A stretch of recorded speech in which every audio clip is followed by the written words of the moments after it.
Everyone, hope everything's going well. From CNBC.com, Fed minutes point likely rate cut coming in September. I don't think that's a surprise.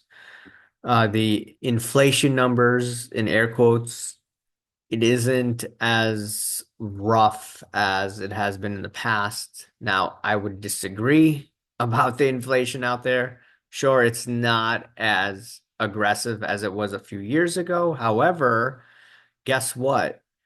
I'm still paying $10, close to $10 for organic bread at Jewel, or like $9. So there's still higher prices if you want to get food that is like non-GMO and USDA organic. So inflation's still there. This is not a surprise, once again.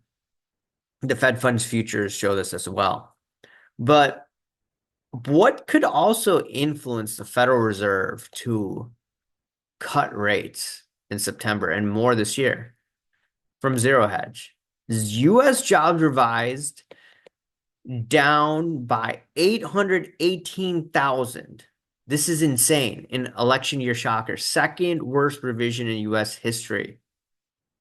This is from, I read, I think on Fox Business, from March of last year to March of this year. That is insane. That is utterly insane. Well, they're saying from air quotes, the BLS had overstated payrolls by 800,000 through December 2023. So I'm reading else some places it was from March to March. This is saying through end of 2023. Regardless. Okay, so it says an adjustment to March 2024. Okay. So 818,000. So this is actually from government data. Okay. It's a total non-farm payroll revisions. Yikes. This is crazy. This is utterly crazy. I don't know how they mess up like this. I mean, my sports card channel, I always talk about hanky panky. I think some hanky panky is going down. They juiced up the economy, and right when this gets released, we're going into an election.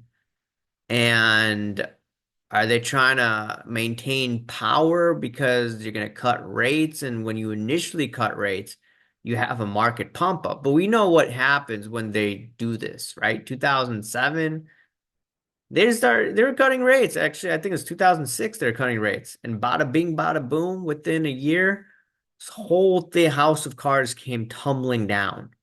Now, I believe that the house of cards is going to come tumbling down later this year. Could be wrong on that, but wow, man. And where's the revisions coming from? Professional services, 358,000, leisure, 150K, manufacturing, 115. Government, surprise, surprise, they had 1,000 more jobs. And the last biggest downward revision was 2009. Well, that would have made sense. You're going through layoffs left and right, so they couldn't have probably gotten accurate numbers. I don't know. Something seems off, man. This is not good news. Not good news for the economy. And it doesn't help that you have commercial real estate having issues. Like some properties have sold for 90% less than what they last sold at. People work from home. This is not like the typical economy where you're going into the office 5 days a week. I'm not doing that. I'm going into the office about 3 days. But this week, they told us not to come in because they were scared of how the protests may be. Now, the protests weren't as bad as some had predicted, but yeah, no one was really in the office this week. I could go to the office tomorrow if I want to, but man, it's gonna get wild, man. It's gonna get crazy. Anyways, let me know your thoughts and I'll talk to you later. Bye.